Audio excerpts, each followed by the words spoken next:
files just hours before the House is scheduled to vote on the release. This comes after Speaker Mike Johnson now says he will support this release. Not a reversal, as I just explained. We had big problems with the discharge from the moment it was filed. We talked with the authors. There was lots of people that went and pleaded with them to fix it so that everybody could be together, because we've been for maximum transparency. But again, there's a reason you have rules and processes here to ensure that this is not done haphazardly, and I was not satisfied with that. But I've been for maximum transparency from the very beginning. We wanted the Survivors who say they were sexually abused by Jeffrey Epstein stood with elected officials from both parties, calling on the House to pass the Epstein Files Transparency Act, which would authorize the Justice Department to release all the files. Financier Jeffrey Epstein was convicted on state sex trafficking charges more than a decade ago and took his life while in a Manhattan detention center in 2019 while awaiting a federal sex trafficking trial. The Senate is that they need not to muck this bill up. There's a lot of attention on here. We've needlessly spent 4 months dragging this out. A duly elected representative was denied her seat in Congress for 49 days, and it's time to pull the Band-Aid off. Look, and I hope he meets them, because I think if anyone who meets them and sees their emotion will be moved. And my goal is to get justice here. So I hope he will meet them and really hear what's happened and actually take action. But if anyone doubts that this does not directly contribute to the fate of our country and democracy, I challenge you and I urge you to think again. A full House vote on the bill is expected as early as this afternoon. The release of the files now has the support of President Trump, who urged GOP lawmakers to vote for this release. That's the latest from the newsroom. Bianca, back to you. All right, Lisa, thank you so much for the update. Let's turn now to weather to see what's in store for us this afternoon. Turn things over to meteorologist Audrey Puente at the Weather Center. It's a beautiful live shot we're looking out there, but it is very cold.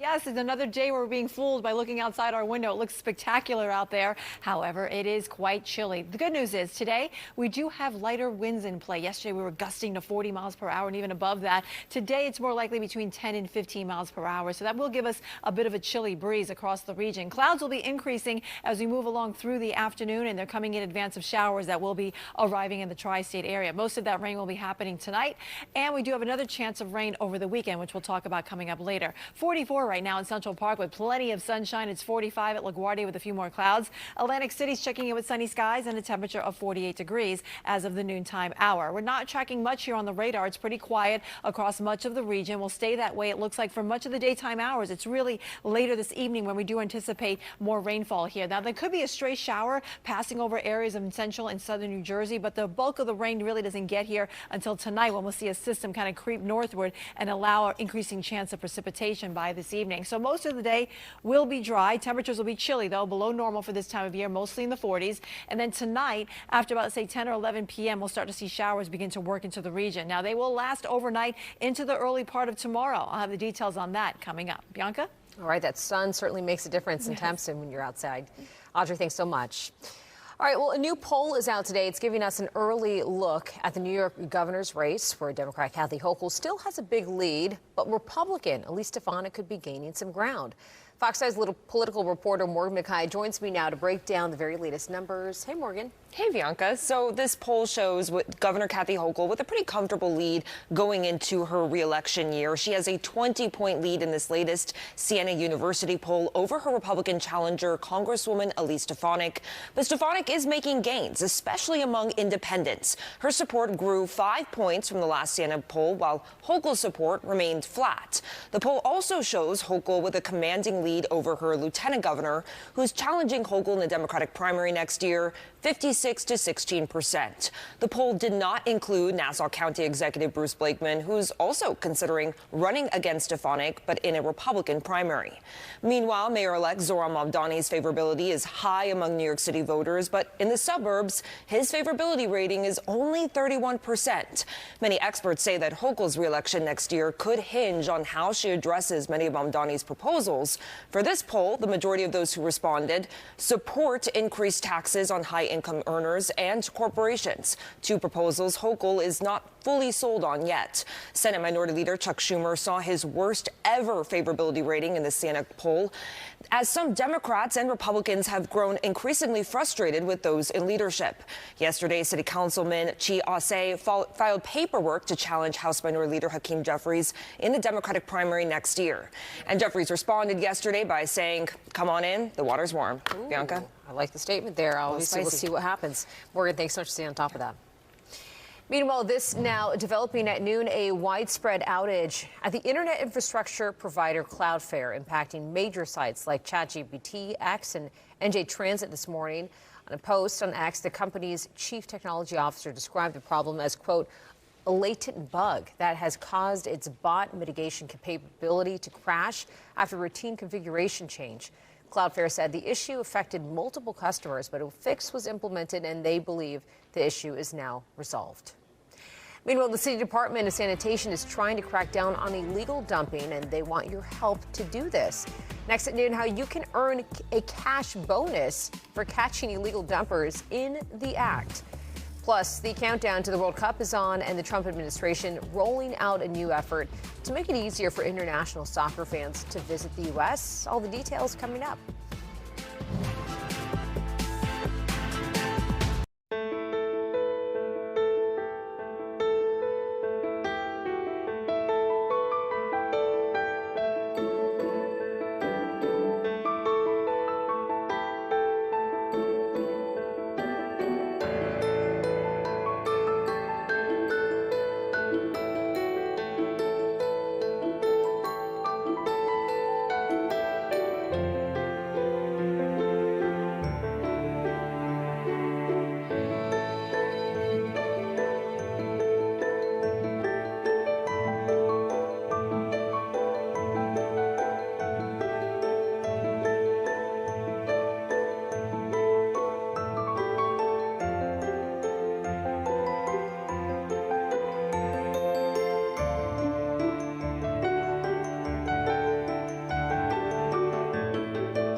The New York City Sanitation Department is now offering a cash incentive. This is to help stop illegal dumping. They've already deployed a network of hidden cameras to help catch offenders, but they're also asking New Yorkers to report illegal dumping, and they could get a reward for their efforts.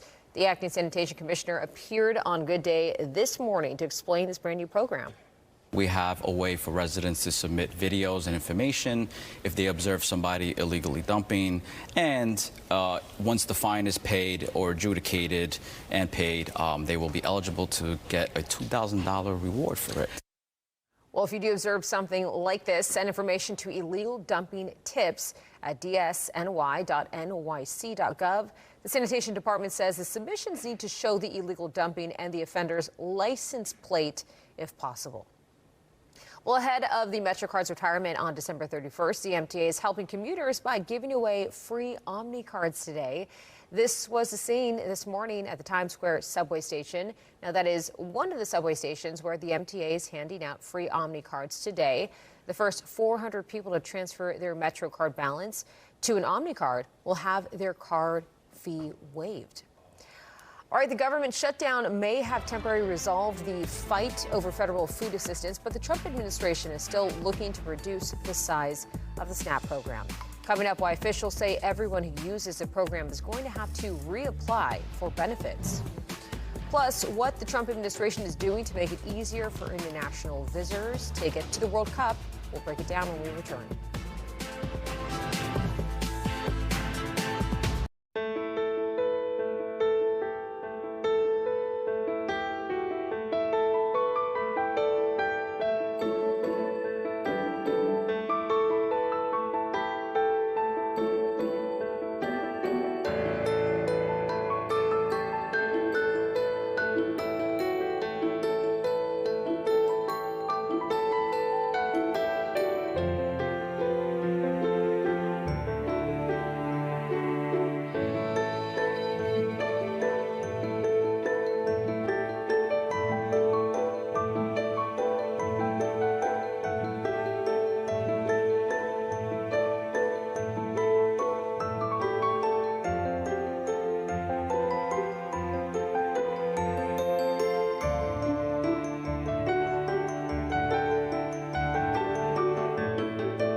Plus.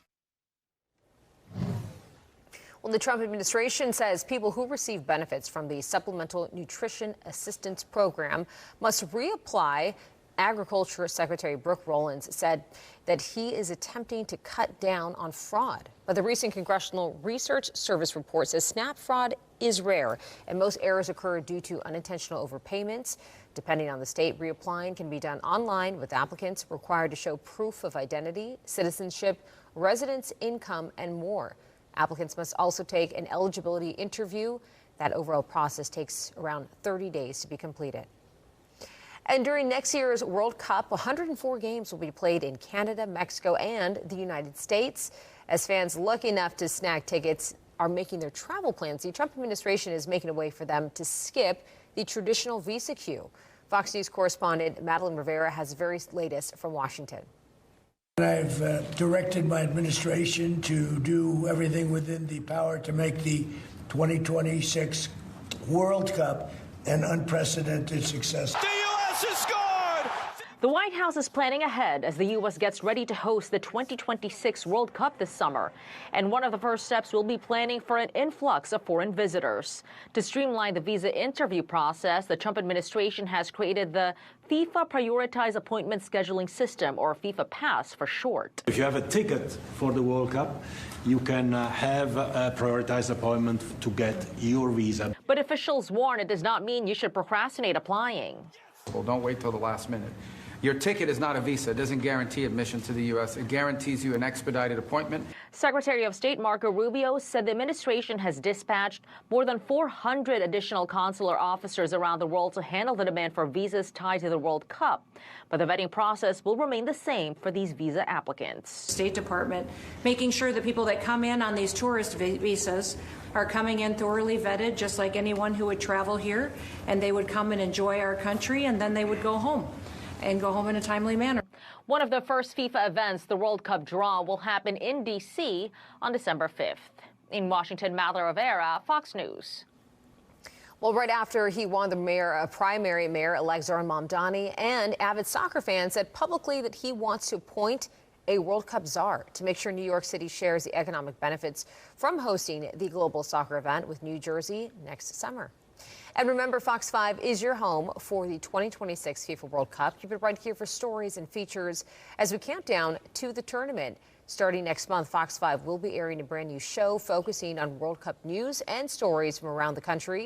You can catch the first episode of Fox Local Football HQ on Sunday, December 7th, right here. President Trump hosting an arrival ceremony for Crown Prince Mohammed bin Salman of Saudi Arabia at the White House today. This is the de facto leader of Saudi Arabia's first White House visit since the 2018 killing of Washington Post journalist Jamal Khashoggi. U.S. intelligence agencies later determined Prince Mohammed likely directed the agents carry out that assassination. Trump gave the Crown Prince a tour of the White House. Trump sees the Crown Prince an indispensable player in shaping the Middle East in the future ahead of Prince Mohammed's arrival. Trump announced that he has agreed to sell the Saudis F-35 fighter jets. And rapper Nicki Minaj is speaking at the United Nations today about Christian persecution in Nigeria. Minaj is partnering with UN Ambassador Mike Waltz for that speech. The planned talks follow warnings from President Trump towards Nigeria earlier this month to end the persecution of Christians or face a potential military conflict with U.S. Nigeria's government said that it was surprised by President Trump's threats of a possible invasion. Meanwhile, let's turn now to weather to see what's in store for us this afternoon. Taking a live look outside there. You're seeing the sun shining. However, it feels quite different when you walk out the door. Audrey Puente standing by with more on this. We're also seeing those clouds kind of giving us a little bit of a haze out there, Bianca. We're going to have a mixed sky as we move along through the rest of our day today. And that's in anticipation of a system that will be bringing us rain showers, it looks like, later tonight. It is chilly outside, as Bianca mentioned. 44 degrees in Central Park, 47 in Islip. Right now it's 44. Out in East Hampton, we're in the 40s through Bridgeport, Poughkeepsie. 35 is the current reading, though, up towards Monticello. Now, these temperatures actually not as bad as they were at this time yesterday, just a couple of degrees higher from these time on Monday. Wind speeds are showing that we still have a brisk wind out there. It's sustained between 10 and 15 miles per hour on average. However, we are reporting gusts as high as 26 in White Plains, 22 in Monticello. So that is going to add to the chill factor. When we factor in the winds with the current temperatures, this is what it feels like outside. We have wind chills in the 30s in New York City as well as White Plains. It's feeling like 43 in Islip, 42 in Bridgeport, and 39 in Poughkeepsie, but it feels below freezing over towards Monticello, so it is quite cold outside. Looking at the satellite and radar, we're seeing a mixed sky. We have a couple of clouds kind of filtering the sun from time to time. It's mostly clear, though, across Connecticut and the east end of Long Island. The clouds, though, will kind of increase as we go towards the afternoon and evening, and we could get a stray shower across southern portions of New Jersey, but that's about it until tonight. That's when we anticipate rain showers to come into the region here. We can see some of them bleeding out of the Great Lakes region, moving into western portions of Pennsylvania, but we're really watching for a low to come up from the south, and that's going to help produce more rain across much of the area, especially from central and southern New Jersey. It'll eventually move northward into the city overnight, but if you're planning to head out today, you should be just fine without the umbrella. Here's the system where it sits right now. It is producing some significant rains across the Ohio Valley. This low will pass to our south. We're going to be on the northern side of it, so that is the colder side. We will see the moisture in the form of rain, but it will be a chilly rain. rain as we go into tonight. And again, that will sort of creep northward from the south. So eventually we'll see rain showers coming in from south to north, let's say after about 9 or 10 o'clock tonight. Today, we're looking at a high of only 47 degrees. That's below normal for this time of year. And of course, factor in that cold breeze and it will feel even chillier. Then tonight, we'll drop down to 38 in the city. We'll have periods of rain moving in across the region. If you're in the Hudson Valley, though, Sullivan, Ulster, Dutchess counties, I think you'll stay dry because I think the cutoff is going to be south of 287, where the rain will be shut to just to areas south of there towards southern New Jersey. Then as we go into tomorrow, we'll be left over with some showers early in the morning. Then they'll dry out by midday. Temperatures are still a little cool for the next couple of days. The clouds are going to remain in place, keeping things a little chilly for us. And then as we get into the end of the week, we see a little bit of a warm up. We'll be in the 50s on Friday. That will be the warmest day of the week. However, we do anticipate rain coming back into the picture here by Friday night. Bianca, over to you. All right, Audrey, thank you so much. Meanwhile, a brand new season of the Professional Women's Hockey League kicks off this Friday. And guess what? The league just announced that here in New York, you will be able to watch some of the games on our sister station, My 9. That includes Saturday's home opener for the New York Sirens. The Professional Women's Hockey League is a professional ice hockey league right here in North America that features the best women's players in the world. Well, next at noon, if you start your morning with a glass of orange juice, your heart could reap the benefits. Coming up, what new research says about the health impact of a daily glass of OJ.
Welcome back. Federal health officials are calling food allergies one of the most overlooked public health crises of this generation. An estimated 33 million people live with at least one food allergy.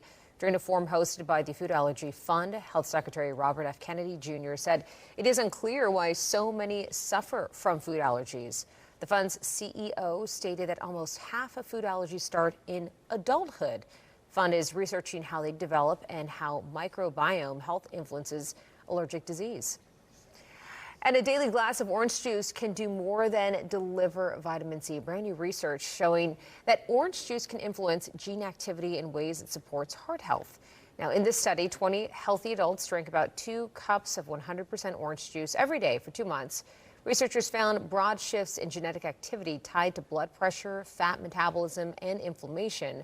The study was published in the Molecular Nutrition and Food Research Journal in late October, but researchers caution, saying it's association rather than proof that orange juice benefits heart health. Meanwhile, it will soon cost you more to ship packages through the United States Postal Service. The price hikes are set to take effect on January 18th. The agency says the changes include a 6.6% raise for Priority Mail Service, 5.1% raise for Priority Mail Express service, and 7.8% for USPS Ground Advantage, and then a 6% raise for Parcel Select. The prices of first-class mail stamps will remain the same. Well, some airlines now claiming that just because you pay for a window seat on a flight does not mean you'll always get a view. Passengers filed a class action lawsuit against Delta and United Airlines, claiming that they paid more money to sit in window seats, but they were seated next to a wall with no window. The airlines have asked a federal judge to dismiss that suit, telling the judge in its motion to dismiss the word window only identifies the position of the seat and does not guarantee a window view. Now, the suit also says that other airlines, including American and Alaska Airlines, tell their customers whether the window seat actually has a window, but Delta and United do not. And Target teaming up with Starbucks to offer customers an exclusive holiday drink. The companies are introducing a new frozen peppermint hot chocolate starting today. Only Starbucks cafes located inside of Target stores will offer this drink. The cream frappuccino based drink is made with a blend of mocha sauce, milk, and ice, topped with peppermint whipped cream and sprinkles. That drink will be available throughout the holiday season. Well, Cambridge Dictionary says parasocial is the 2025 word of the year. The word is described and defined as involving or relating to a connection that someone feels between themselves and a famous person that they do not know, or a character in a book, film, or TV series. So an example used by Cambridge Dictionary to describe the word was the excitement fans showed when they discovered pop icon Taylor Swift and NFL star Travis Kelce were going to get married, even though they had never met them. That makes a whole lot of sense. All right, next at noon, it is one of the biggest modern parenting dilemmas, how to manage your kids' screen time. Coming up, the pricey solution desperate moms and dads are turning to just to get their kids off their devices. And couture creative Austin Scarlett's going to be joining us to talk about his one-man show, Satin Secrets, tonight with Austin Scarlett. Stay tuned.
All right, it's 12:30 right now. Welcome back to the Noon. We've got a whole lot more coming up here, starting with this. Parents are turning to professional help just to answer the question, how do you get kids off of their phones? Meet the coaches trying to help children find a healthier relationship with their screens. We're going to talk about it in a second. Plus, you've seen him on Project One Way. Now Austin Scarlett is here in studio to talk with us about his one-man show. It's pretty incredible what he does, and especially our own hometown guy, especially for him studying at FIT. But let's take a live look outside.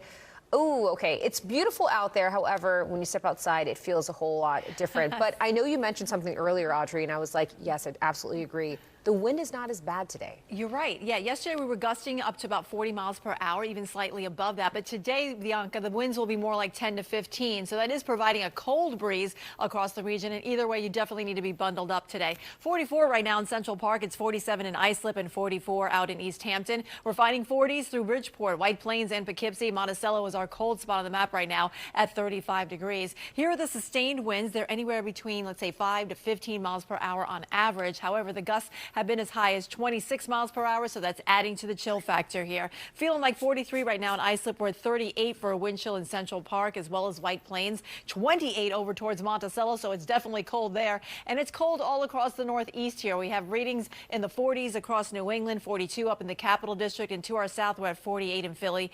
Same thing down towards Atlantic City. So generally we're seeing a mixed sky outside. We have some clouds filtering the sun at the moment, and the clouds will be on the increase as we go through the rest of the evening. There is some moisture working through central parts of Pennsylvania. That's going to kind of dive to our south, and it could produce a sprinkle across central and southern New Jersey. But we're really watching this area of low pressure. It'll be moving to the east here and affecting the mid-Atlantic. We're going to be on the northern side of it, and that will give us increased cloud cover later this afternoon and the threat of rain from south to north as we go into tonight. Now, definitely on the south side of that front, it's much warmer across the southeastern states. That's where we're finding readings in the 60s in Atlanta, 70s in Memphis, and 81 down towards Dallas. In fact, this is where we're going to have temperatures about 25 degrees above normal. That's fortunate for them. For us, we could actually use a little bit of warmth here.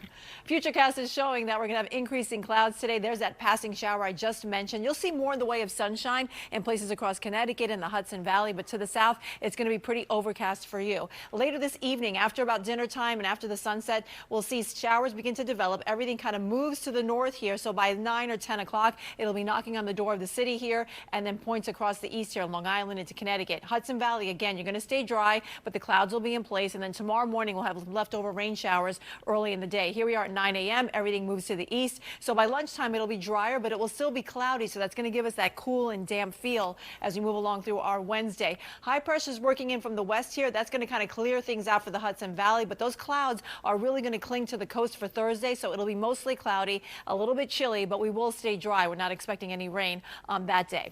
All right, looking at temperatures, we're looking at highs mostly in the 40s today. That's below normal for this time of year. We should be in the mid-50s. Tonight we drop down to the 30s in the city. Watch out for rain coming in here after about 8 or 9 o'clock, and then we stay a little bit damp for tomorrow morning, but then we'll see the clouds kind of hang loose, and then we'll see kind of like showers dissipating by lunchtime. Clouds remain on Thursday. Friday we do have a threat of rain in the evening, but temperatures will rise into the mid-50s by then. That sounds nice, Bianca.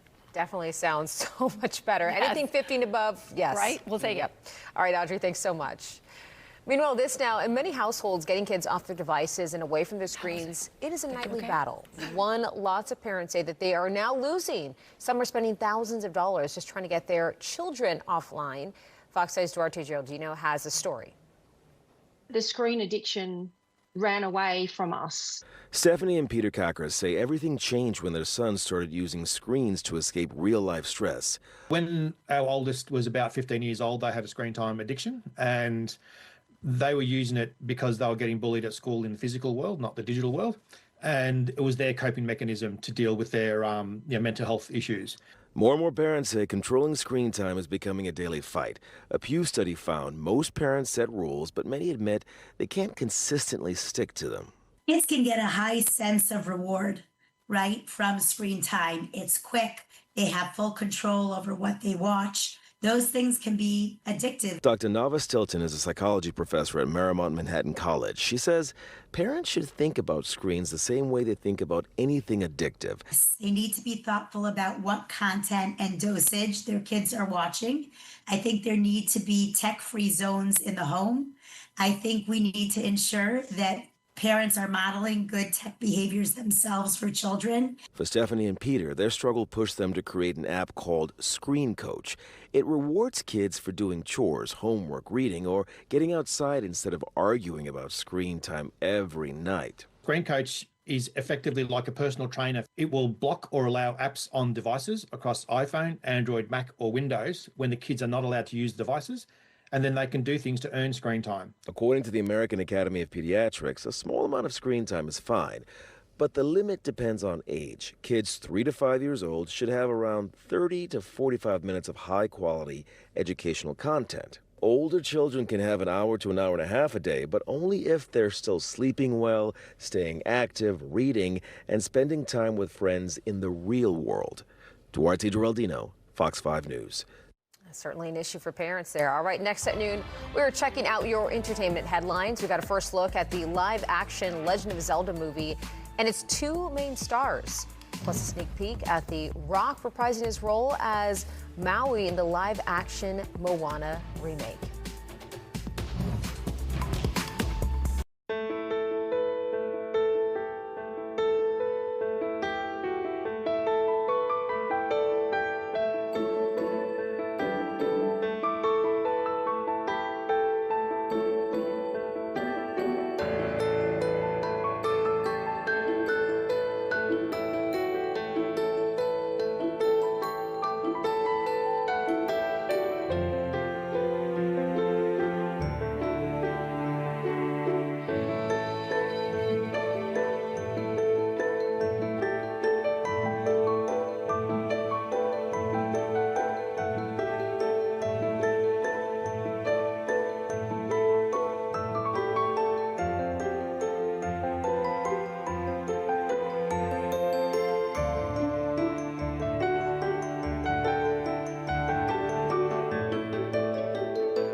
Care. Well, we now have a first look at the upcoming live-action Legend of Zelda movie. Nintendo released some images that show actress Bo Bragdon as Princess Zelda and actor Benjamin Ainsworth as the swordsman Link. Other cast members not known yet, but Legend of Zelda is currently slated to hit theaters on May of 2027. The first Legend of Zelda video game was released back in 1986. And now to another live-action movie and a first look at the next Moana movie. Take a look.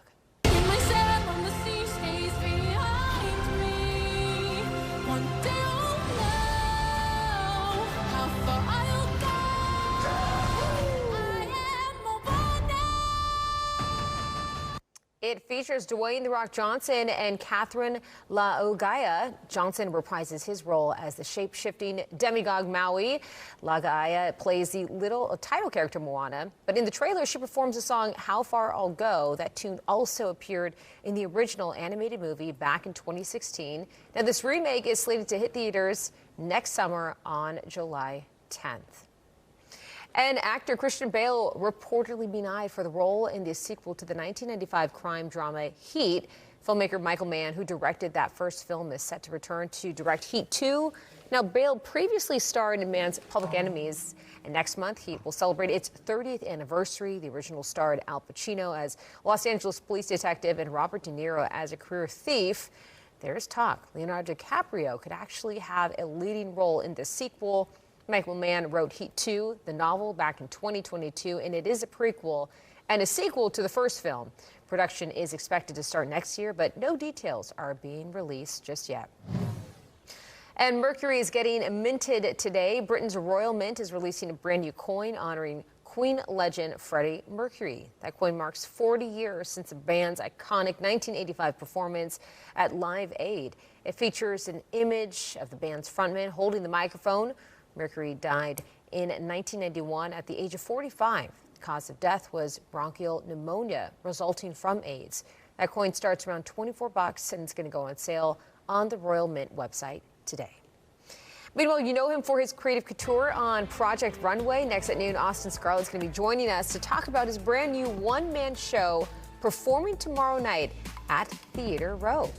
And then later, a piece of New York City is now on display in Chinatown. We are flashing back to the 1980s when this beloved mural could be seen along the FDR Drive.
All right, Austin Scarlett is a designer, best known for his work on Project Runway, but now the couture creator is making his stage debut with his one-man show, Satin Secrets, A Night with Austin Scarlett at Theater Row for 2 performances, including tomorrow night. In Satin Secrets, Scarlett reveals all in an evening of fashion, fantasy, storytelling, and, of course, song. Austin Scarlett joins us now with more. Congrats on this. What an incredible opportunity. Thank you, Bianca. Thanks for having me. Good noon to you. Good noon to you. Okay, so for people who haven't seen this, we showed like a little clip of it on video there. But what is it like for people to experience this in the world that you create on stage? Well, I'm a designer, of course. That's been my life as an artist and a creator. And really, it's a fashion fantasy. Yeah. It's sort of the story of my life, how I got my start as a designer and my inspirations. So it's really, I essentially welcome all the audience members into my fantasy universe, and it's just a fun adventure. Lots of costumes, of course, many changes. I think I change about 6 times in a 1-hour show. Wow. Yeah, but that's what I love. It's just a new way for me to express myself as a designer. And I love that because your roots as a designer are actually anchored here in New York. FIT, along with more schooling after that. You did a lot of stuff working with Broadway. So this is kind of like you're feeling a little bit at home, no? Oh, of course. I mean, I've always been involved in theater. All my best friends are performers, both on the Broadway stage and New York City nightlife. And I've always supported them and made them look great for their show. So this is my turn to do it for me. I love that. Okay, so obviously being on stage, it's a different kind of artwork for you because maybe you're used to designing, but how was this transition like? And you're also singing in it too. Yes, for the very first time, which has been just a thrilling new journey. But it's really, for me, it's all part of the same creativity. You know, it's like being a designer in a different way, but and as a designer, you're expressing your feelings through fashion, and this is a way to express my feelings through song. I love that. So it's just been so thrilling. All my friends have been so supportive. I couldn't do it without all this fabulous help.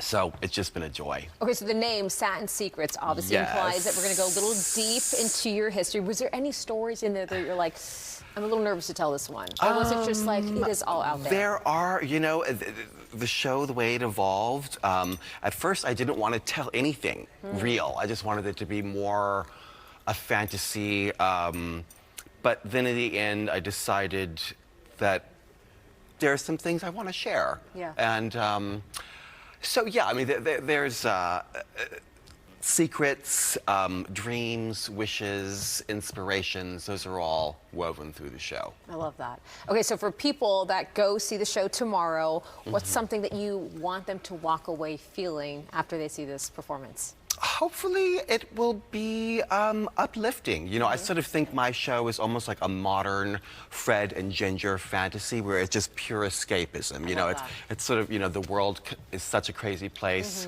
And this is just a little beautiful moment where you can forget all the troubles and just live in a world of glamour and loveliness. And beautiful outfits. Six beautiful costume changes as well. That's what it's all about, celebrating fashion and creativity. I love that. Well, thank you so much for being here, and congratulations on this off-Broadway production. We love this. Thank you, Bianca. Thanks for having me. Absolutely. We've got more noon straight ahead. Stay with us.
All right, welcome back. We're taking a look at one of Keith Haring's most recognizable works. We're talking about his FDR Drive mural, which spans some 300 feet along the highway. Now, 14 of the 30 original panels from that mural are on display at Martos Gallery in Chinatown. And if you do want to check it out, here is a flashback from the 1985s where the mural was still standing.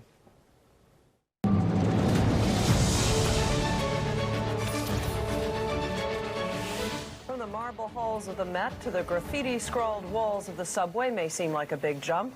But as Judy Licht reports, you can sometimes find high art in low places.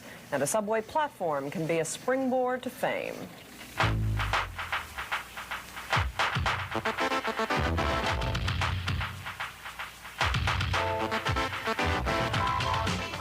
His figures dance, prance. They practically jump off the screen at you. And if they look familiar to most New Yorkers, they should. They've seen lots of them all over town. They're the work of artist Keith Haring, who at the tender age of 25 has won the hearts of street kids and international art critics alike. In just a few short years, he's managed to literally leave his mark all over the world. Actually, Haring started right here in the streets and subways of New York City. In fact, if you've ever driven by FDR Drive and 90th Street, you've already seen Keith Haring's work. He's painted an entire panel on that highway, one of his many public works. If you've ridden on the subways, you've seen the drawings he does. Some call it graffiti, now it's called art. Keith is careful only to draw on the blank advertising boards, not the trains themselves.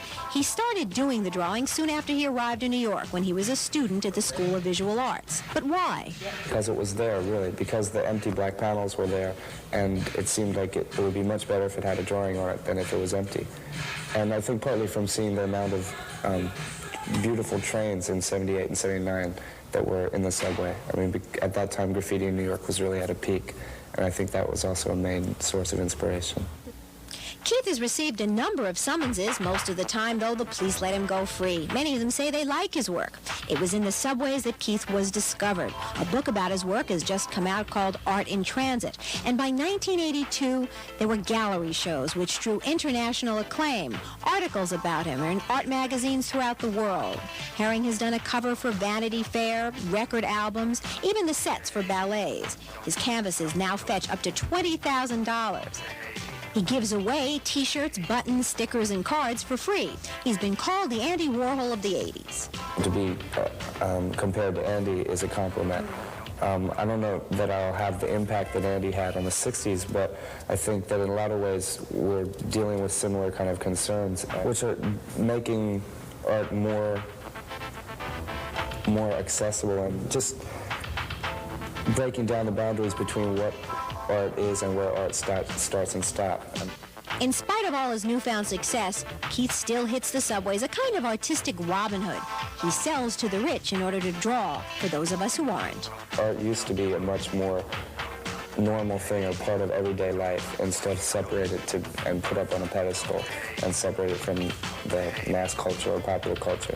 And I think that people can appreciate and need to have art as a more daily part of their life, and not something that is reserved for intellectuals or only, people that can afford it or something. Enough people certainly have afforded it, so much so his style has been ripped off everywhere from London to Hong Kong, so he's decided to do something about it this spring. That's when he's planning to open a brand new store on Lafayette Street, selling everything from his buttons to his T-shirts to his prints, making Keith probably the first New York artist ever to have his own store. Judy Licht, Channel 5 News. Nice flashback of history there. All right, preparations for the annual Macy's Thanksgiving Day Parade are in full swing. Next at noon, we're getting a sneak peek at some of the brand new floats making their debut this year.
Well, as we look ahead to Thanksgiving, the New York Jets joined the food bank for NYC Today to support families in need. Jets players serve meals at the food bank's community kitchen in West Harlem. As food insecurity surges in the city, the director of the community kitchen at Food Bank for NYC says there is an increased need for food this holiday season. Food Bank for New York City last year distributed over 100 million pounds to New Yorkers in need.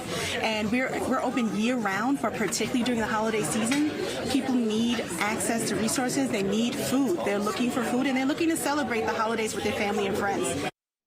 The Jets are also donating $20,000 to Food Bank for NYC. Meanwhile, let's get a final check of the forecast. Chilly out there on this Tuesday, Audrey. Yes, it is. We have to be bundled up today, Bianca. Not as windy as yesterday, but it's still a bit brisk out there. A couple of isolated showers could pass through portions of New Jersey, but we're really waiting for more rainfall later tonight. It's going to come up from the south here, and we'll have mostly cloudy skies for the remainder of the day. The rain should hold off until about, let's say, 9 or 10 o'clock tonight, and you'll need your umbrella handy if you are heading out later on this evening here. The rain will continue during the overnight hours, and we'll be here for the first part of tomorrow. Let's see, at 9 a.m. we still have some shower activity happening around the city and Long Island, but that will quickly move offshore. The clouds remain towards the latter part of the day. We'll see more in the way of sunshine off to the north, courtesy of high pressure nosing in from the north. We'll stay dry until Friday night. That will be our next chance of precipitation, but in the meantime, temperatures will stay below normal for this time of year. So we're looking at highs mostly in the 40s across the tri-state area. Normally we should be in the mid-50s. Tonight we drop back to 38 in the city. We'll have 20s over towards Monticello. Tomorrow is still in the 40s. We get to 50 on Thursday. Rain returns in earnest on Friday, but it will also be mild. We'll have a high of 56 degrees. That sounds nice. It does sound nice. All right, Audrey, looking forward to that. Thanks so much. Well, that is our show, but before we go, here's one last thing to leave you with. 7 new floats are debuting in the Macy's Thanksgiving Day Parade this year, and we got a sneak peek. Now, they include the much-anticipated Labubu float with several of the furry little monsters on board. There is a Stranger Things float, which looks like a secret Hawkins lab on wheels, including a Demogorgon. And there are also new floats by Lego, Holland America, Pepperidge Farm, Goldfish, Serta, and Lindt Chocolate. Very cool. All right, we'll see you tomorrow at 25 A Word Slurred Less is next. And if you want more news, tune into the Fox Local app streaming right now.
All right, everybody. It is Tuesday, November 18th. Welcome to Newsroom Live. I'm Antoine Lewis. Happy to be with you from the newsroom of Fox 5 Studios. Let's take a live look outside so we can show you what we're seeing. Times Square. You can see traffic is moving along on this day, this 18th day. It's Tuesday. We hope everyone's week is off to a good start.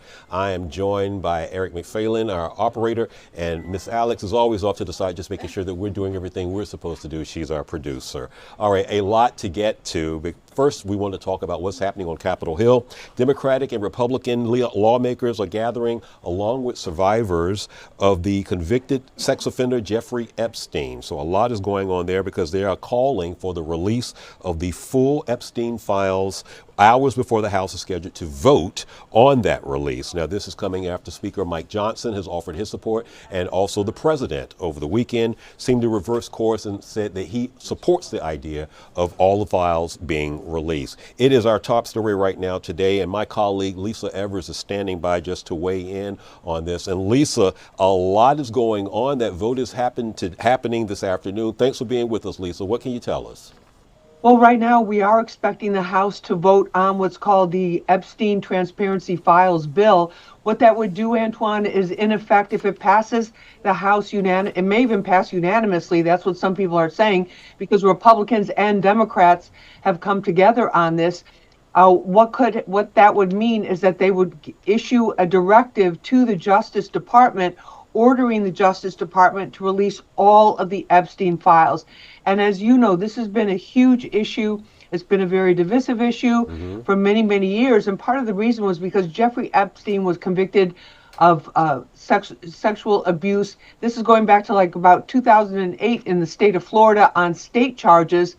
Then the federal government, the feds, the U.S. Attorney's Office here in the Southern District of New York, they brought federal charges against him. He took his, according to what the officials say, and not everybody believes, but what the official report is, he took his own life while he was awaiting trial on this major federal sex trafficking case back in 2019. So it never went to trial. He was never convicted on the federal charges, but of course there have been many leaks over the years. Those leaks including former Prince Andrew from Great Britain, from the UK, many celebrities. Jeffrey Epstein was a big financier. He was a big Wall Street figure. He was a high flyer. Former President Clinton's name was involved allegedly with some of these things.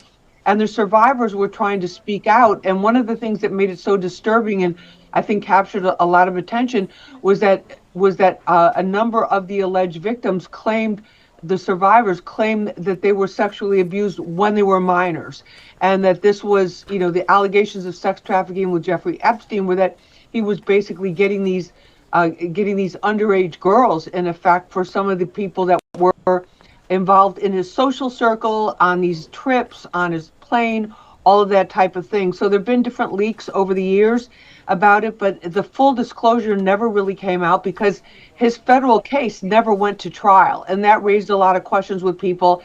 How does this guy die in a federal maximum security detention facility in Lower Manhattan?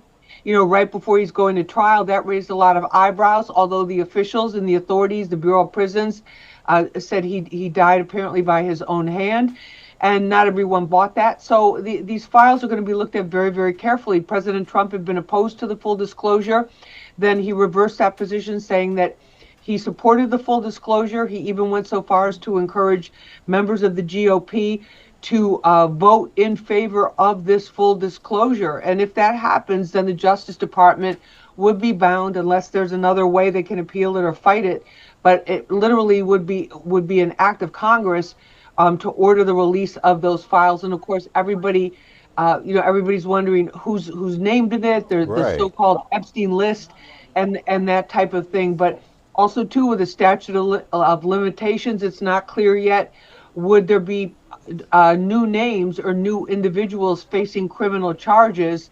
That really would depend on whether they were raised to the bar of a federal cases or federal violations, Antoine, because the state's charges are pretty clear about the statute of limitations when they cannot be used. Antoine? So I know that the vote is happening, but you actually, when you covered it, for us, you have some sound also coming out of Capitol Hill today, right? Right. And they had this morning the thing, basically the setup for this whole vote that's expected this afternoon, which we're watching very closely here in the newsroom. That kicked off with the survivors. They were on Capitol Hill. Some of the survivors who've been calling for the full disclosure, they were on Capitol Hill. They were joined by both Republican and Democratic lawmakers. So let's take a listen to all of them.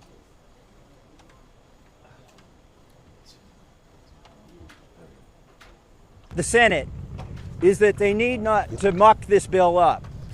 There's a lot of attention on here. We've needlessly spent 4 months dragging this out. A representative, a duly elected representative, was denied her seat in Congress for 49 days, and it's time to pull the Band-Aid off. Look, and I hope he meets them, because I think if anyone who meets them and sees their emotion will be moved.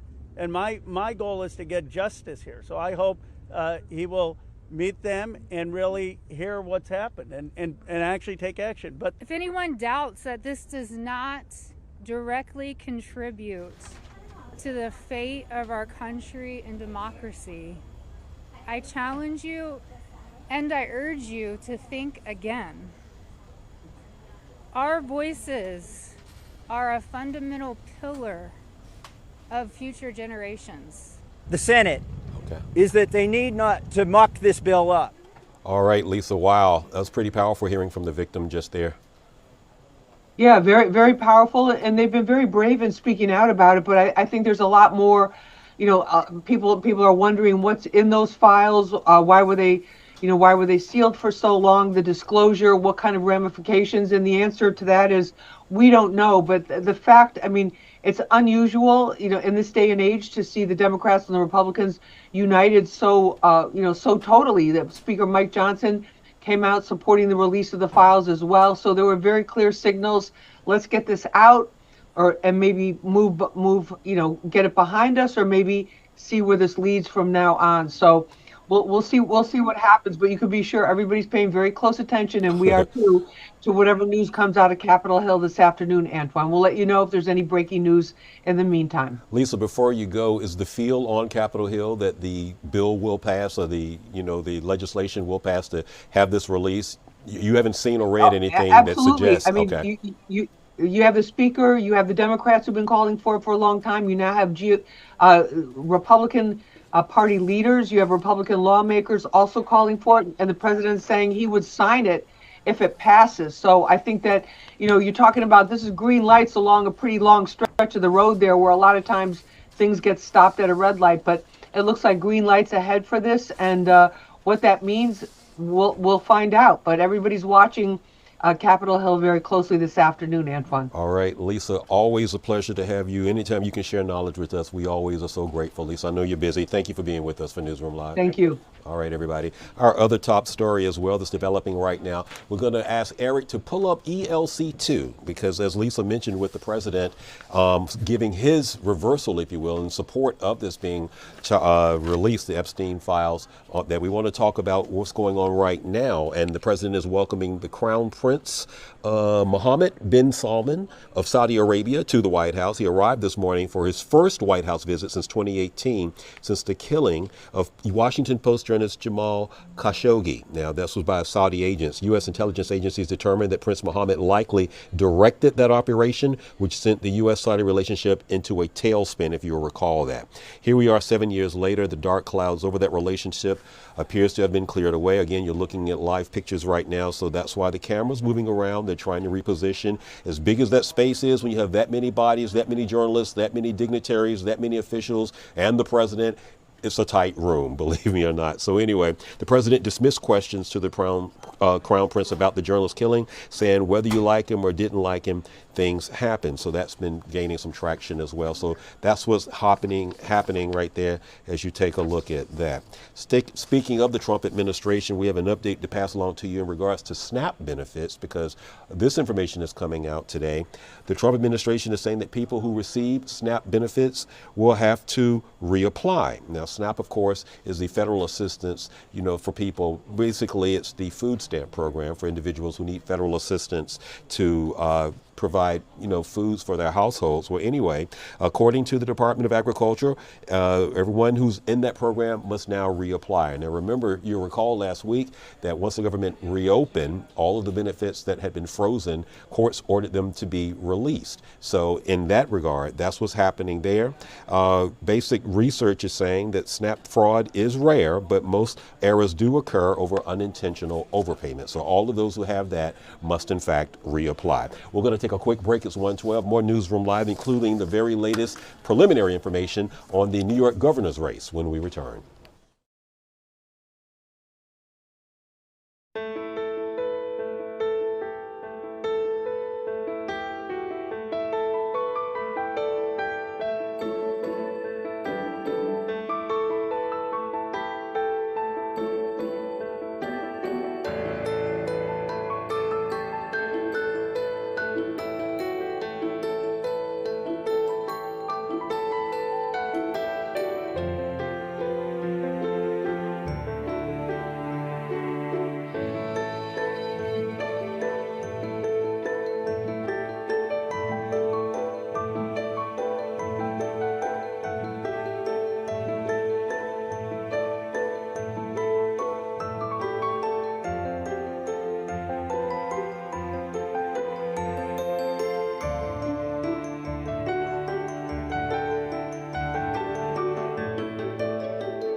Right, everybody, back now at 1:14 on your Tuesday. So we are still about a year out or so from the New York governor's race, but a new poll is out showing just how well, if so, Governor Hochul is doing. She's the incumbent, but a lot of traction apparently is being made by a potential Republican challenger, Elise Stefanik. But I'm not our political correspondent. Miss Morgan Mackay is, and Morgan is going to stand by now and join us just to fill us in on what that poll says and everything else that you have that you're covering. Good to see you, Morgan.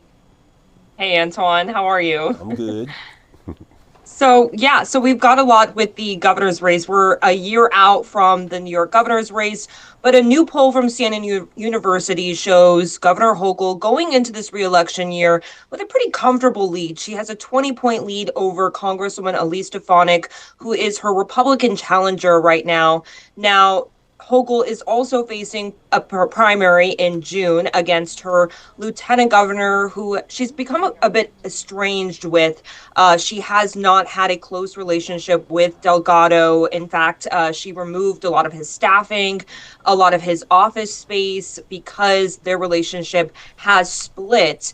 But Delgado, she has I think it's a 30, or I actually can't do math, Antoine, so I'm not going to try, but she has a 56% support in this poll, and Delgado has 16%. So wide lead ahead of Delgado ahead of this primary.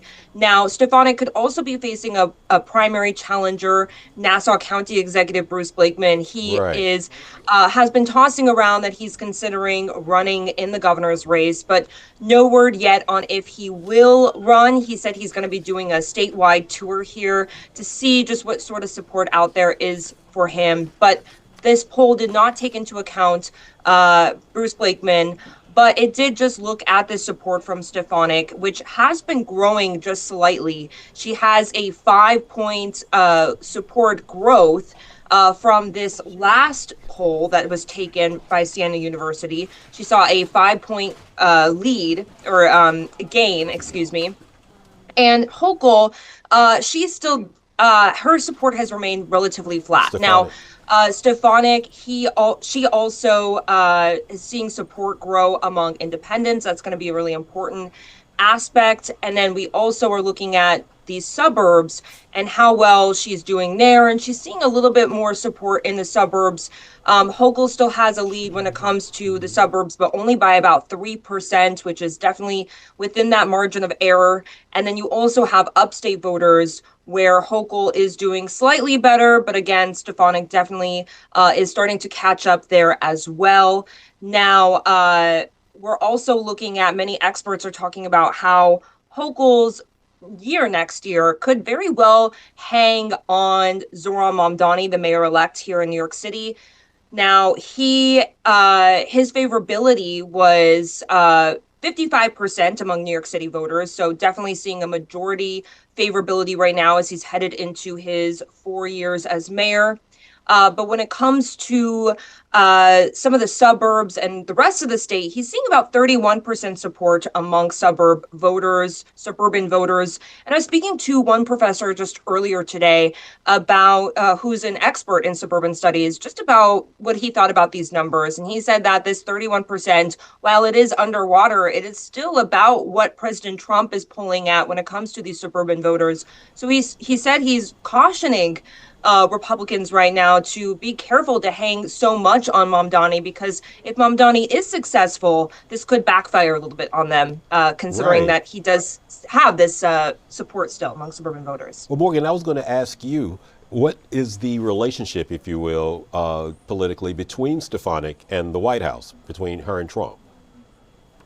So Stefanik is very close with President Trump, who isn't the most popular in New York, and New York City for one, and New York in general.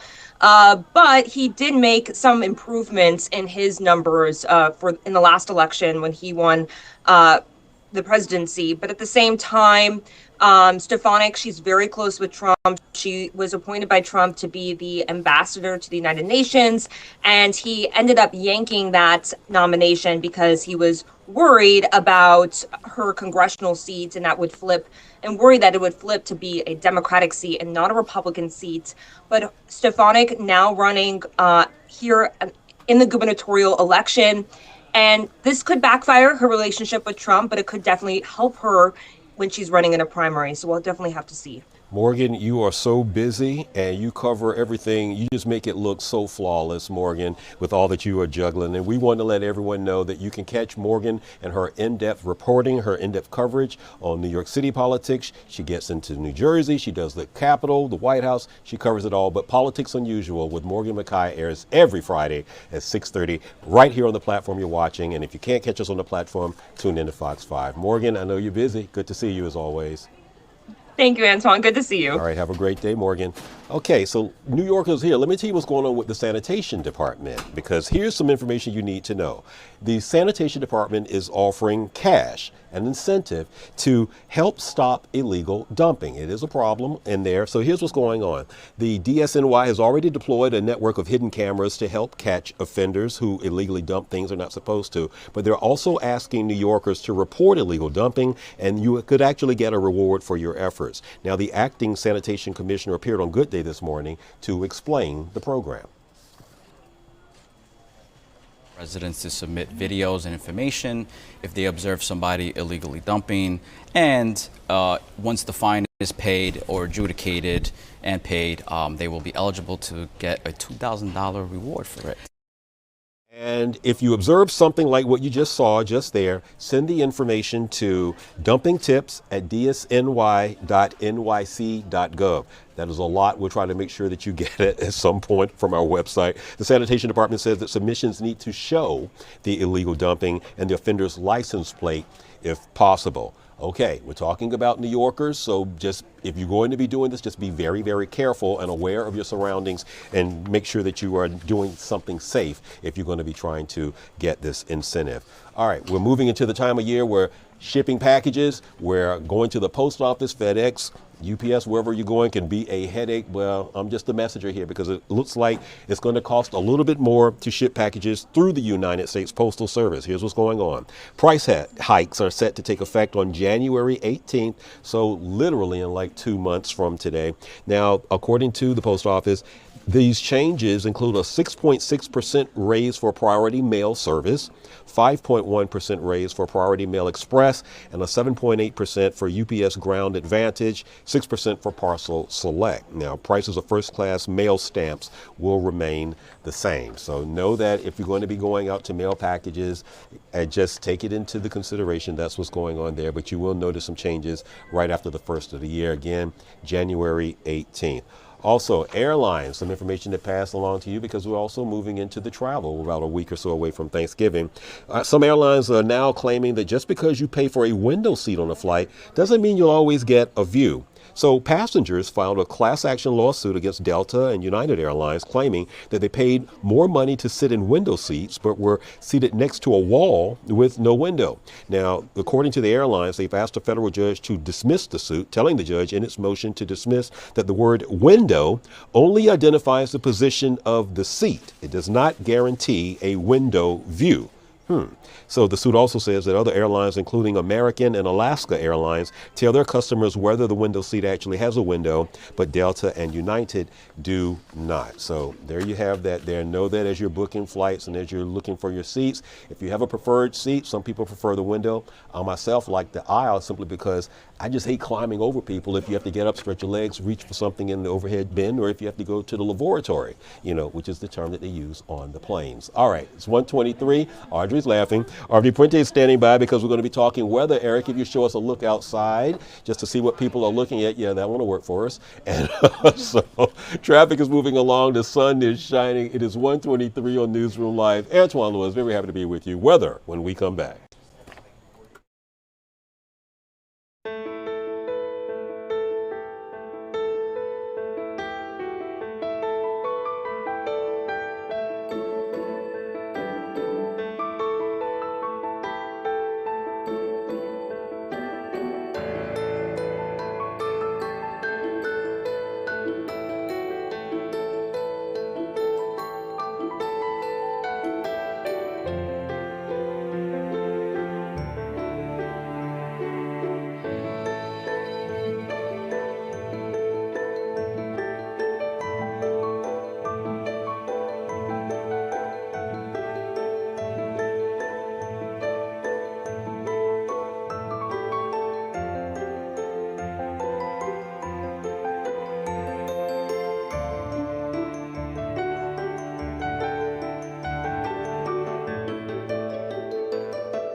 Back, everybody, at 1:25, and as we take a live look outside, Skyfox HD is actually heading to a developing situation. Let's tell you what's going on. So sometime around maybe about 10 minutes or so ago, there were reports into our newsroom of a tree that had fallen on a car in Yonkers. So that's where the chopper is heading, in that direction right now. We're showing you that shot because, of course, while we're still waiting for more information, we do not know what caused the tree to fall. And Jonathan, are there any reports of injuries on this tree?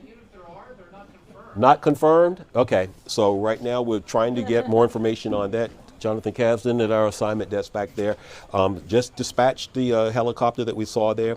Reason why I'm talking about it is because we don't know if wind or what the conditions were, but we know we've been dealing with strong, winds last week, so we don't know if that's going to be the case here. But anyway, as soon as we get more information on that, we'll bring that to you. But okay, as he's doing that, we're going to now talk weather because it's a pleasant day, but a chilly day walking in today. Ms. Pointe, what do you think? Or afternoon. Yes. It's 1:30. We're all good. So I thought it was warmish. No, not here. In my mind? Yes, Okay. we're hoping for the best here. The wind, you just mentioned about that tree down in Yonkers, not today. Yesterday we had wind gusts up to 40 miles per hour, but today they're about 10 to 15, Okay. so it's not that bad as yesterday. However, it's still adding to the chill factor, so it does feel like the 30s outside. So yeah, it's not as windy as yesterday, but you definitely need to be bundled up today because it is cold and we do have more cloud cover in place, so that's not helping things either because you typically, you stand on the sunny side of the street. That's Yes. where I live. And so today it's going to be a struggle. All right. Well, let's see we'll show what the maps show. Let's show some maps. Yeah, let's right see. there. Yep. Let's do that, Eric. We have temperatures in the 40s. No, Eric, actually, let's go to the other one. Yeah. There we go. That one. Yes. Well, we're going to go skip right to the 7 days. Okay.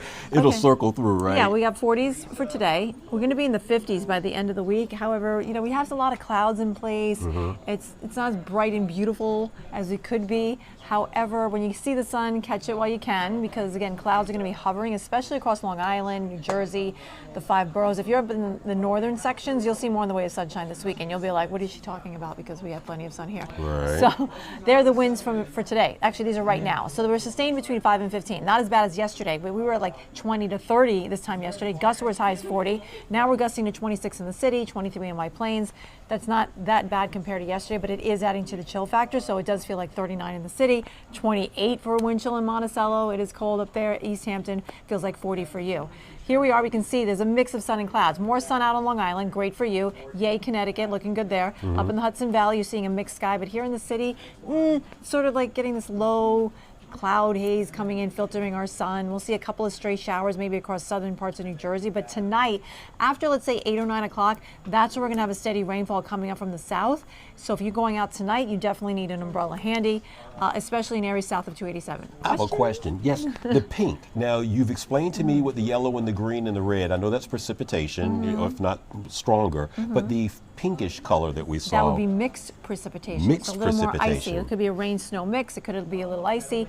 It's a bit colder to our west. That's why we're seeing snowfall across central Pennsylvania, western New York, but not here. It's just not cold enough for that. It's going to be rain tonight. Maybe an icy mix off towards Sullivan County. This we'll have to wait and see because look, Monticello is going to drop down to 25 tonight, so we could see some icing up there. However, everyone else, it'll be mainly a rain event. It will happen during the overnight. It'll be here for the first part of the day tomorrow, probably until about 8 or 9 o'clock. So the morning commute could be slick in some parts of the area. And then it will just stay cloudy. Temperatures will be below normal again tomorrow. Not as windy either. The winds are also going to die down a bit. It'll be relatively light tomorrow. But, it's kind of a dreary, cool December. Oh no, it's November. November, We're fall, still November. fall November day. day-ish, yeah. I know it feels wintry, but it's still officially fall.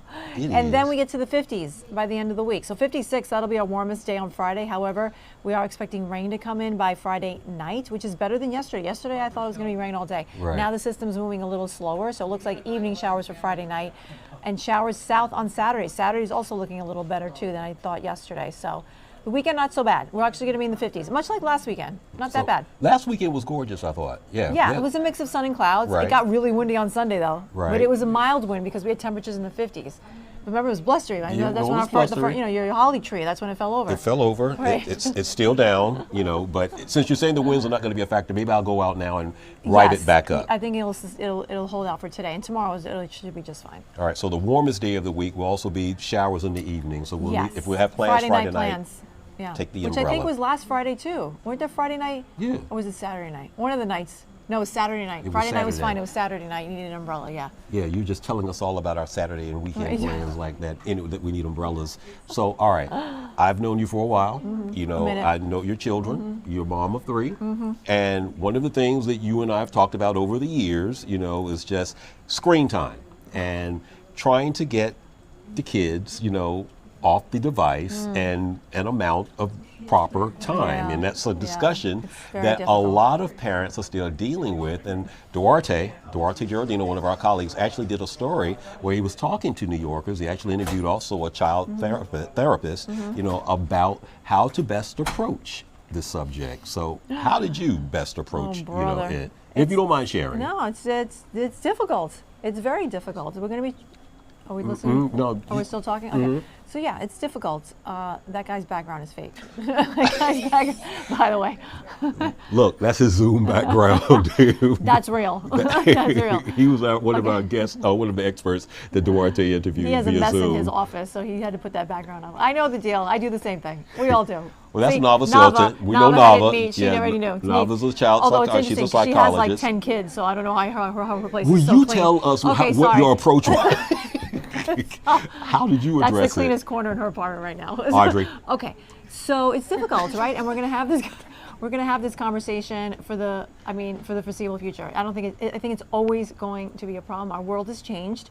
What did I do? I don't know. Well, only your youngest daughter right now. She's 15. Right. I mean, but this struggle's been going on for the longest, and it really was amplified during our lockdown pandemic. It was very difficult. In fact, funny not funny, okay, we were so scared to go to the hospitals and things because you did not want to go to the hospital. Right. You did not know if you were going to come back out. My kids were jumping off the walls, you know, gymnastics in the living room, all the things, right? And at one point I actually said to them, please do not jump, please just sit on your iPads and your iPhones, because I didn't want them to break anything or hurt themselves if they had to go to a hospital, because we were so scared to go to a hospital. But at that time I was like, no, you need to get on your devices. And I wasn't the only parent. Like a lot of my friends that spoke with, like, now we want them on their devices because they won't break a bone and we don't have to go to the hospital. Is there a happy medium to be found, you think? I've yet to find it. It's really difficult. Now, I will share, I shared this with Dan Bowens, who's now, you know, his daughter, well, let's give it to him. He's at the age, his kids are gonna, oldest one's at the age, she get a phone. There's social pressure. That's the other flip side of the coin, right? But I shared with him the story, we covered it. Somebody's famous wife, somebody famous is the wife, Kelsey something, not Travis Kelsey, maybe it might be the brother, whatever. She keeps the phones in the kitchen. Remember, do you remember ages ago when we had phones on the wall? Yeah, phones, yes. That was a thing, kids. We had one in the kitchen. We had phones with cords that were stuck on a wall, right? Right. So, and you wanted to use a phone, you had to go to the kitchen to use the phone. Yes. And everyone heard your conversation and there was no privacy. So she's putting the cell phones, all devices are in the kitchen. So if you want to use the phone, you have to come into the kitchen. If you want, even if it's just not to talk on the phone, if you just want to use the device, play on it, you have to do it in the kitchen. I like that. You think that would work? If I could go back in time, that is what I would do. Okay, here's what I always say. Not a parent here, been an uncle for a long time, you know, but when having conversations with friends of mine who have children, I always try to remind them, if you were the age of your child, how would you receive this parenting from you? Well, I think the kitchen thing is a fair compromise. You'd be okay with that? 15-year-old Audrey Puente, Tito Puente's daughter, would be okay with Tito saying, no, Listen, Tito hogged the phone. You can laugh, Eric. The only time I had to fight for the phone because Tito Go was ahead on laugh, it. Eric. Okay? My dad was on the phone a lot, okay? So he I was had to fight for busy. the phone, right? He's running a career. Correct. Yes, true.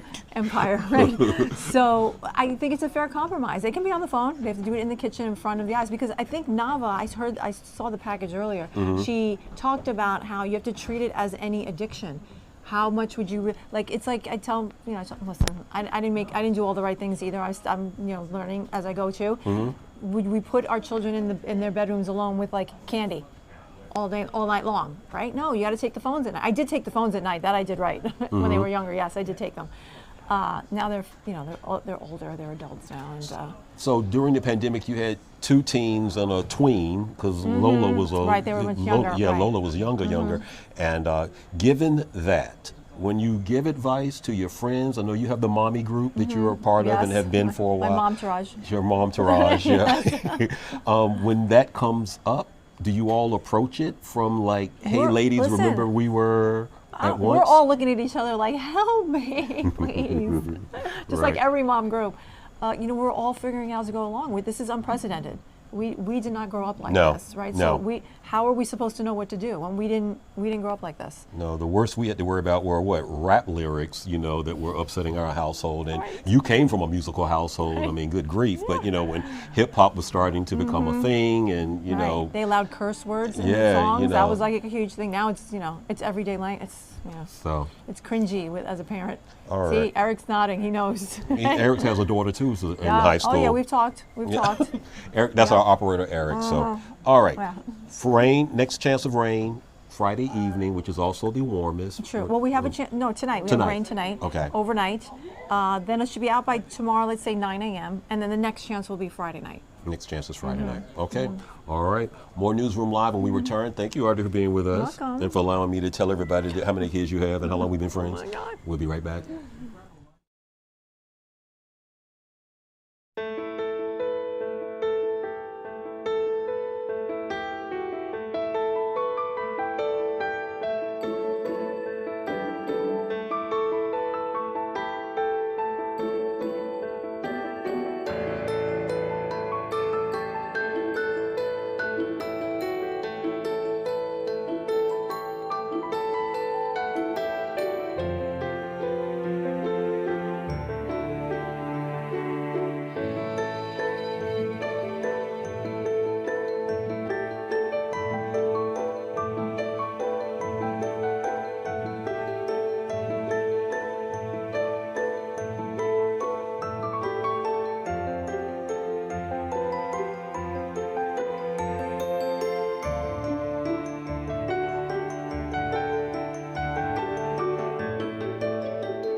Back, it is 1:39 on your Tuesday, November the 18th. So an estimated 33 million Americans live with at least one food allergy. Well, federal health officials are calling food allergies one of the most overlooked public health crises of this generation. So during a forum hosted by the Food Allergy Fund, Health Secretary Robert F. Kennedy Jr. said it's unclear why so many suffer from food allergies.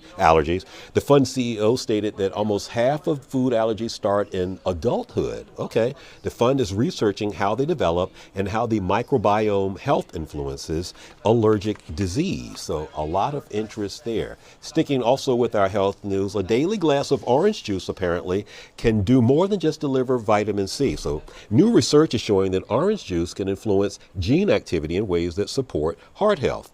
Now, in the study, 20 healthy adults drank about 2 cups of 100% orange juice every day for 2 months. Researchers found that broad shifts in the genetic activity were tied to blood pressure, fat metabolism, and inflammation. So good news there.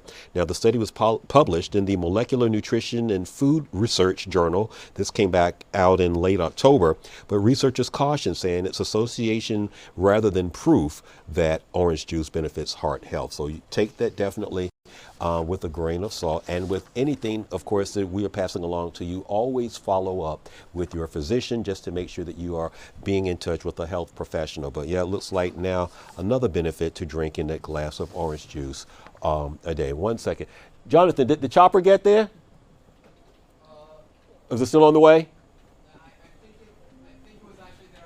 Got it. So we're still just keeping our eyes on our chopper that was headed to a tree on top of a car in Yonkers. It was a developing story there. We're just making sure we're staying on top of things. All right, we're going to recap top stories, taking a quick break. Eric's going to give us a look outside because it is chilly. If you're going to be making your way out, definitely dress warmly. Put layers in if you have to. Clouds, peaks of sunshine, a little bit of rain a little bit later, but it's not going to be a major event. 1:41 on your Tuesday. We'll be right back.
All right, everybody, back now at 1:43 on Newsroom Live. Just a quick update, Jonathan. You said that there were no injuries with this young. No reported injuries. It happened on Saratoga Avenue in Yonkers. Some wires down. Okay. Some signs suffered some damage. Got it. But that's it. Thankfully, no Crews are out there injuries. Cleaning it up, but no injuries. Okay. All right. So that's Jonathan Kazin from our assignment desk, just giving us an update on that developing story when we showed you the chopper. It looks like there were no injuries, signs down, wires down possibly, but no injuries, thankfully, there. Also, recapping top stories, let's go to Capitol Hill because they will be voting. Lawmakers, both Democratic and Republican, are gathered this morning with survivors of convicted sex offender Jeffrey Epstein, calling for the release of the full Epstein files just hours before the House is scheduled to vote on their release. Now, a lot of developments over the weekend. The president himself coming out advocating for the release of those files. There's been a lot of push for it on both sides of the aisle for this to happen. So this is what's going on. That vote is expected this afternoon, and that is our top story, one of the top stories that we're following there. The lady that you're seeing right there is one of the Epstein survivors, and she's surrounded by other Epstein survivors who say that they, were victims in this case, in this development. So that's why they're at Capitol Hill. And again, that vote is happening a little bit later. Trump administration is also saying that people who receive benefits from the Supplemental Nutrition Assistance Program, better known as SNAP, must reapply. So Agriculture Secretary Brooke Rollins says that he's attempting to cut down on fraud. Now, recent congressional research reports that SNAP fraud is rare and errors occur due to unintentional overpayments. Depending upon the state, reapplying can be done online with applicants required to show proof of identity, citizenship, residency, income, as well as a couple of other things you'll be asked for. Applicants must also take an eligibility interview. Now, the overall process takes about 30 days to be completed. So if this is impacting you or your household, your neighbor, someone you know, a relative or loved one, be sure to pass that information on. Another top story, the New York City Sanitation Department is now offering cash to stop illegal dumping. They've already deployed a network of hidden cameras like you're seeing right there, but they're also asking New Yorkers to report illegal dumping, and New Yorkers could actually get a reward for those efforts. The acting sanitation commissioner appeared on Good Day this morning to talk a little bit more about the program, and here's what he had to say. To submit videos and information if they observe somebody illegally dumping, and once the fine is paid or adjudicated and paid, they will be eligible to get a $2,000 reward for it. All right. Now, also, just to pass along to you, if you observe something like that, send the information to illegaldumpingtips@dsny.nyc.gov. The Sanitation Department says the submissions need to show the illegal dumping as well as the offender's license plate, if possible. I'm going to encourage you, if you're doing so, to just be extremely careful as you're doing that, because people can get a little antsy when they see cameras out and starting to record things. So just be careful if you're going to be assisting DSNY in this operation. All right, it is just turning 1:47. Another quick break. More news, more headlines, more Newsroom Live when we return.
All right, everybody, 1:49 on your Tuesday, November the 18th. And a new poll is out today as we look ahead to the New York governor's race. So incumbent Kathy Hochul is enjoying a little bit of a lead over one of the emerging possible Republican challengers, whom you see on the right there, Elise Stefanik. So here's what's going on.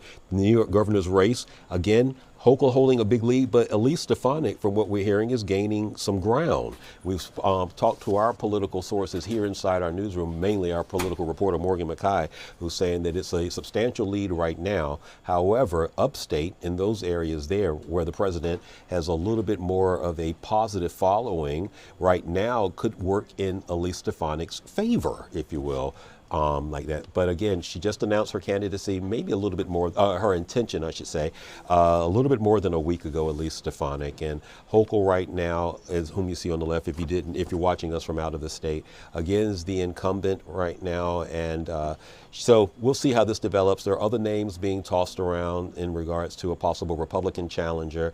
But right now, Elise Stefanik appearing to be at the top of that list, are certainly gaining a lot of traction in those circles. Okay, so Thanksgiving is about a week or so away, and we know you're going to be traveling. We know that there are going to be airlines and seats and reservations involved, especially now that the government has reopened. But apparently, here's what you need to know if you're thinking about buying or booking a window seat. So apparently, just because it's there and you want a window seat doesn't mean that you're guaranteed a window view. Here's what's going on. Passengers filed a class action lawsuit against Delta and United, claiming that they paid more money to sit in window seats, but were seated next to a wall or one of the panels there in between. So the airlines have actually asked a federal judge to dismiss the lawsuit, telling the judge in its motion to dismiss that the word window only identifies the position of the seat and doesn't guarantee a true window seat, meaning where you look to the right or left and boom, there you're looking out of the plane.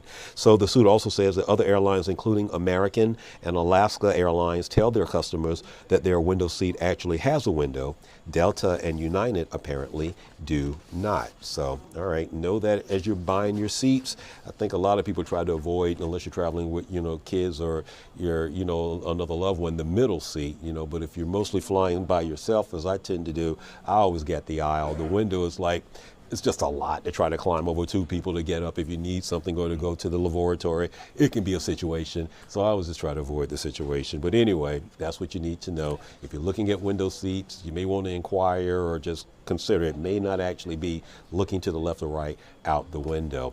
All right, shipping packages is something that a lot of Americans are going to be doing, especially as we move into Black Friday and stuff coming up next week. But here's what you need to know. It will soon cost you more to ship packages through the United States Postal Service. A price hike is set to take effect on January 18th. The agency says the changes include a 6.6% raise for priority mail service, 5.5% for Priority Mail Express, 7.8% raise for USPS, Ground Advantage, and a 6% increase for Parcel Select. Prices of first-class mail stamps, however, will be remaining the same. So there you have that there. All right, one last health story to tell you about. I know I read it a little while ago. I want to make sure I'm keeping you up on it because apparently a glass of orange juice does a little bit more than what we thought than just deliver vitamin C. New research shows that OJ, orange juice, can influence gene activity in ways that support heart health. 20 healthy adults drank about 2 cups of 100% orange juice every day for 2 months. Now, in this study, researchers found broad shifts in genetic activity that was tied to blood pressure, fat metabolism, and inflammation. The study was published in the Molecular Nutrition and Food Research Journal back in October. Researchers cautioned, saying that it's association rather than proof that orange juice benefits heart health. It's just a connection. They're not saying that it's actually something, yes, do. But anyway, follow up with your physician if you have any questions about that. All right, as you know, the Macy's Thanksgiving Day Parade is coming up next week. We're going to take a quick break, and we actually have a preview of a couple of the new balloons to tell you about that are going to be making that up. And also, a new word has been added to the dictionary. Parasocial. Do you know what that means? I didn't either until I read that story a little while ago, and I'll share it with you when we come back from the break.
You're looking at some very nice pictures. Look how still the water is.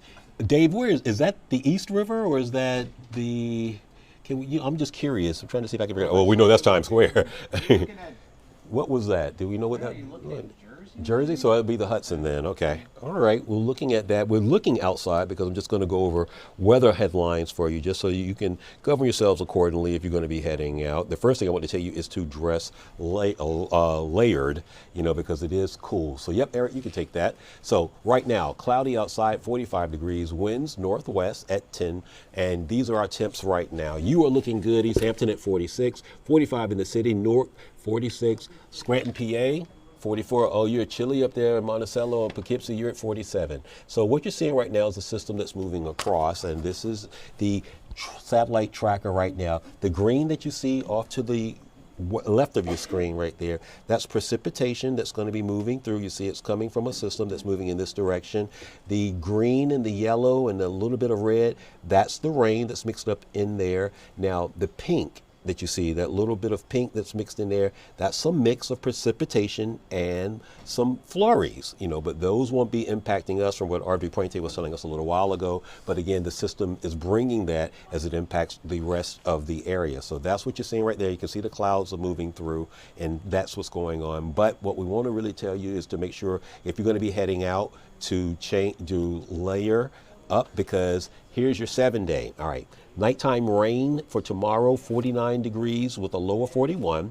And you can see we've got clouds, a mix of sun and clouds. You see Saturday, some showers are going to come in, but we also can let you know that Friday, those clouds are going to be producing some showers for the evening time. But your high right there is at 57. And again, right now it's 45 degrees, 10 or so. All right. 7 new floats will be debuting next week in the Macy's Thanksgiving Day Parade. And we got a sneak preview, if you would, Eric. And they include the much anticipated Labubu, did I say that right? Yeah. Oh, good grief. Labubu float with several of the furry little monsters on board. There's a Stranger Things float, which looks like a secret Hawkins lab on wheels, and it also includes a Demigorgon. Thank you, dear. A Demigorgon. Now, they also have a new float. Is that it right there? That's the Stranger Things one. Okay, all right. There's also a new float by Lego, Holland America, Pepperidge Farm Goldfish, Serta, and Lindt Chocolate. Finally, there's a new word to tell you about that's been added to, I guess it's the word of the year. Cambridge Dictionary says parasocial is its 2025 word of the year. So you're looking at Taylor Swift, and we'll explain why. The word is defined as involving or relating to a connection that someone feels between themselves and a famous person that they do not know, a character in a book, film, or TV series. So that's what parasocial means. There you have it. We are almost out of time. I guess I had a parasocial connection to Stevie Wonder at some point, but here we are. Anyway, you are up to speed on everything that's going on in our world, in our city, in the tri-state. I'm Antoine Lewis for Eric McPhailin, our operator, producer Alex Meyer, and our ops manager Dave over there. There you go. Dave right there, Alter right there. We thank you so much for being with us for Newsroom Live. Stay with us. Next news from our end is at 4 o'clock with Sharon Crowley. I'm Antoine Lewis. Happy to be with you. Have a safe and good day, New York.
Hey, everybody. Welcome to Talking with Natasha. I'm here with comedian Cal Penn. How are you? Great to see you. I'm Great to see good. you. Thanks for having me. How are you? I'm great. Good. Beautiful day outside. It Not is too cold. Yeah. Do you like when the temperature starts to change? You a fan of fall? I'm a weird, so I like it when it's warm. I like it when it's freezing cold. If it's between, like, to me, between 40 and 55 is the coldest I feel. Like my feet and nose, I have a big nose. They are cold during those temperatures. Below that, and you're bundled up, and it's great. Yeah. So like 20 degrees, you're fine. I'm fine at 20. Okay. Is it just the Fine at 80. It's just that little. It's that one range where things just start to go downhill for you. Yes. Yeah. Okay. We met at a party where when I walked in, it was like full of women wearing gala dresses, and I was in jeans. And then I run into you, and I'm like, oh, you're the other underdressed person, just like me. We're going to be friends now. Totally. I appreciated that so much because sometimes you get an invite to something and you don't know, like, is it... What's the like, attire? what's the attire? And neither of us looked bad, but it was very clear that we were underdressed. Yeah. I'm glad we bonded off of that. I'm glad too. Okay, so you're a Jersey boy. Yep. And now you live here in New York. I do. Who's got better bagels? Oh, man, what are you trying to do? I'm putting you on the spot now. This is the most controversial question. I will say I'll go with Jersey, but New York's got better pizza. Okay. Pizza, I feel like pizza is very important. Yes. I mean, that is where the controversy begins, but it's all in the water when you make the bagels. Yeah, that's right. And probably then the core memory of just like the first bagels you ate are the Jersey bagels, right? Yeah. So, is there a favorite Jersey bagel place that you go to? I think it closed the last couple of years, but there's a place called Eli's Bagels on Route 34 in Aberdeen, New Jersey. Okay. Which was sort of on the way to the nearest train station in the city. So that was like that's where we would pick up bagels as kids, but then also if you were like running late and you had a meeting in the city, pop in there, get yourself a bagel sandwich, hop on the train. Yeah. I know you're not supposed to eat on the train, but New Jersey Transit has bigger problems than eating on the train. Their trains don't always run, so... They don't always run, and you can't see through the window, which is ludicrous. Yeah. Well, so, okay, I'm glad you bring up NJ Transit because I just listened to your newest podcast episode with former Transportation Secretary Pete Buttigieg of like, why is history repeating itself? Why isn't the transportation? Why isn't it working? And I'm really interested in this new podcast you launched. It's called Here We Go Again. Yep.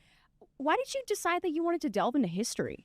So obviously, like every actor has a podcast, and I listen to a lot of them, and I love the format, but I just sort of thought, unless there's a real hook that I enjoy, I don't. There are people far funnier than me,